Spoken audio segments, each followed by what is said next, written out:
بلوچستان کا مسئلہ پاکستان بننے کے ساتھ ہی پیدا ہو گیا تھا۔ یہ ایک مختلف بحث ہے کہ اس میں کون حق پر تھا اور کون نہیں، لیکن بلوچ مزاج میں مزاحمت اور سرنڈر کرنا آسان نہیں۔ اس لیے اگر دیکھا جائے تو بھٹو دور سے لے کر مشرف دور تک وہاں کئی آپریشن کیے گئے، لیکن مسئلہ جوں کا توں ہے، بلکہ وقت کے ساتھ مزید بگڑا ہے۔ ریاست نے کوشش کی کہ ان کے عناصر کو اپنے ساتھ ملائے جو علیحدگی پسند عناصر سے دور رہے۔ یہ الگ بات کہ ریاست نواز سرداروں نے بھی ریاست کو خوب نچوڑا۔ انہیں علم تھا کہ ریاست کے پاس کوئی آپشن نہیں تھا ماں سوائے اس کے کہ وہ انہیں ہر قیمت پر پالتے رہیں اور ان کی جرائم سے نظریں چڑاتے رہیں۔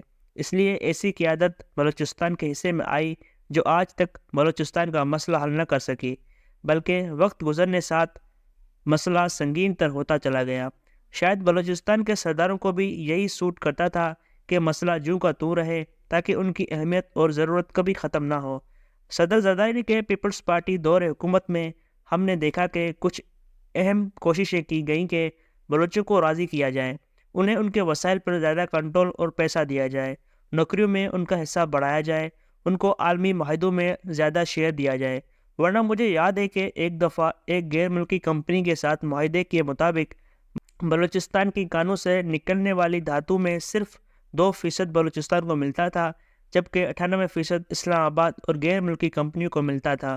اس طرح بلوچستان کی گیس کی قیمت بلوچستان اور سندھ کے مقابلے میں اتنی کم رکھی گئی اور اس حساب سے صوبے کو ادائیگی کی گئی کہ حیرانی ہوتی ہے۔ ایک دور تو وہ بھی آیا کہ بلوچستان اسمبلی کے ہر رکن کو 25 کروڑ روپے ترقیاتی گرانٹ کے نام پر بانٹے گئے۔ جس ذہنی صلاحیت کے سرداروں وہاں وزیر اعلیٰ بنے وہ ہم سب جانتے ہیں۔ ایک وزیر اعلیٰ بنے تو انہوں نے 1 ارب روپے اپنی حکومت سے جرمانہ وصول کیا کہ ان کی ایک اور قبیلے سے دشمنی تھی جس میں ان کے گھروں اور فصلوں کو نقصان ہوا تھا۔ ریاست اس کی ادائیگی کرے اور وہ پیسے انہیں اور ان کے بھائی کو ان کی اپنی حکومت نے ادا کیے۔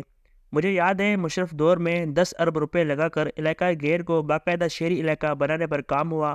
جب سب کچھ خرچ ہو گیا اور پی حکومت آئی تو سب سرداروں نے کہا کہ ان علاقوں کو دوبارہ علاقہ گیر کی اسٹیٹس دیا جائے، جہاں ان کے اپنے بندے ریکروٹ تھے جو ان کے محافظ کا کام کرتے تھے اور تنخواہیں انہیں ریاست دیتی تھی۔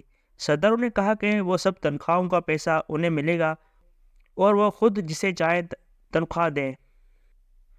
ان کی یہ شرائط مانی گئیں، سب اصلاحات ختم کر دی گئیں۔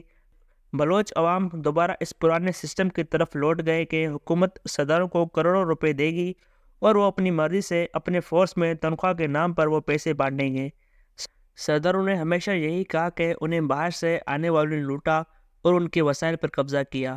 پہلے باہر سے پڑھے لکھے لوگوں کو بلوچستان بلوایا گیا تاکہ وہ صوبے کی عوام کو پڑھائے۔ جب وہ سیٹل ہو گئے اور وہیں ان کے بچے پیدا ہوئے، بڑے ہوئے، تو اچانک ان سب کو خیال آیا کہ وہ تو انہیں لوٹ رہے ہیں، اور یوں انہیں قتل کرنے کا سلسلہ شروع ہو گیا۔ ان کی جائیدادوں پر قبضے ہوئے، انہیں صوبہ چھوڑنے پر مجبور کیا گیا، ان کی جگہ افغانستان سے آئے لوگوں نے لے لی۔ بلوچستان سے ہی ایک لیڈر پر الزام لگتا ہے کہ اس نے ان ہزاروں اجنبیوں کو شناختی کارڈ بنوا کر ووٹر بنا دیا تاکہ وہ الیکشن جیت سکیں۔ پھر پختونوں اور بلوچوں کے درمیان اختلافات ابھرے جس نے قوم پرستی کو مزید ہوا دی۔ بلوچوں کو لگا کہ پہلے کراچی، ڈیرہ غازی خان اور توسا سے آنے والوں نے ان کی جگہ لی، تو اب پشتونوں اور افغانوں نے رہی صحیح کسر پوری کر دی۔ بلوچ تیزی سے اپنی اکثریت اور شناخت کھوتے جا رہے ہیں۔ یوں انہوں نے مزاحمت تیز کر دی اور پھر ظلم یہ ہوا کہ علیحدگی پسند عام اور معصوم اردو اسپیکنگ لوگوں، سرائکیوں، ناور پنجابیوں کو چن چن کر قتل کرنے لگے۔ آج تک میں نہیں سمجھ سکا کہ خود کو مظلوم سمجھنے والا بندہ دوسرے مظلوم کو کیسے قتل کر سکتا ہے۔ یوں ریاست نے بلوچستان میں پشتونوں کے ساتھ الائنس بنا لیا۔ رہی صحیح کسر مشرف پوری کر گئے جب ان کے دور میں اکبر بگٹی مارے گئے۔ اگرچہ کوشش کی گئی کہ بلوچوں کو اسلام آباد میں بڑے عہدے دیے جائیں تاکہ وہ خود کو پاکستان کا حکمران سمجھیں، محکوم نہیں۔ ظفر اللہ جمالی سے لے کر ڈپٹی چیئرمین سینٹ جان جمالی، چیئرمین سینٹ صادق سنجرانی، نگران وزیر داخلہ سرفراز بگٹی اور نگران وزیر اعظم انوار لوگ کاکڑ تک بلوچستان کے لوگوں کو عہدے دیے گئے۔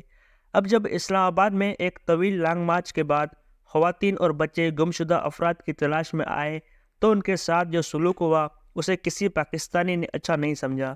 یہ بات مان بھی لی جائے کہ وہ سب خواتین بچے علیحدگی پسندوں کے ایجنڈے پر تھے تو آپ اس معاملے کو بہتر ہینڈل کرتے تاکہ سوشل میڈیا کے دور میں ان خواتین اور بچوں پر پولیس چڑھائی کی ویڈیو کلپس نہ بنتی جو وائرل ہوئی۔ شاید مقصد بھی کلپس بنوانا تھا۔ وہی کلپس اب بلوچستان میں ہر فون میں چل رہے ہوں گے کہ دیکھو اسلام آباد کی سڑکوں پر ہمارے بچیوں کے ساتھ کیا سلوک کیا گیا۔ بلوچ ان معاملات میں بہت حساس ہے، جس کا مظاہرہ ہم نے برسوں پہلے ڈاکٹر شادیہ کیس میں دیکھا تھا، جب اکبر بگٹی اور ان کے قبیلے نے ہتھیار اٹھا لیے تھے۔ ان کلپس کے بعد نوجوان بلوچوں کی مزید ریکروٹمنٹ شروع ہو گئی۔ سوال یہ ہے کہ اس حساس معاملے کو کیسے ہینڈل کیا جا سکتا تھا؟ میرے خیال میں وزیر اعظم انوار لو کاکڑ کو پہل کرنی چاہیے تھی۔ انہیں چیئرمین سینیٹ صادق سنجرانی اور سرفراز بگٹی کے ساتھ ان مظاہرین سے ملاقات کرنی چاہیے تھی۔ ان سب کو وزیر اعظم ہاؤس بلانا چاہیے تھا۔ ان بلوچوں بچیوں کے سر پر ہاتھ رکھتے، انہیں عزت دیتے، ان کو اپنا اور ریاست کا موقف سمجھاتے اور جہاں تک ممکن تھا مدد کرتے، عزت کے ساتھ انہیں لوٹاتے۔ خصوصی جہاز دے کر واپس کوئٹہ بھیجا جا سکتا تھا۔ اگر وزارت داخلہ کے ہیلی کاپٹر ماضی میں کراچی سے نہاری لانے کے لیے استعمال ہو سکتے ہیں تو بلوچ بچیوں کے لیے بھی ہو سکتے تھے۔ کاکڑ صاحب سے بہتر کون جانتا ہے کہ وہ بچیاں غلط ہیں یا ٹھیک؟ وہ آپ کے صوبے سے ہیں۔ کاکڑ صاحب کا انہیں اگنور کرنا زیادہ خطرناک ہے۔ بلوچستان میں بلوچ اور پشتون تقسیم بہت گہری ہے۔ کاکڑ صاحب پشتون ہیں اور مظاہرین خواتین بلوچ ہیں، لہٰذا یہ سب پیغام ہی غلط گیا ہے کہ پہلے بلوچ خواتین پر پولیس فورس استعمال ہوئی اور پھر بلوچستان سے پشتون وزیر اعظم انہیں وزیر اعظم ہاؤس بلا کر چائے تک نہ پلا سکا۔ ان تمام باتوں سے صرف ان کی مدد ہوئی جو بقول آپ کے اس لانگ مارچ یا دھرنے کے اسپانسر ہیں۔ آپ ان اسپانسرز کو ناکام بنا سکتے تھے، لیکن آپ بھی اپنی ضد اور انا کا شکار ہوئے اور ان کا کام آسان کیا۔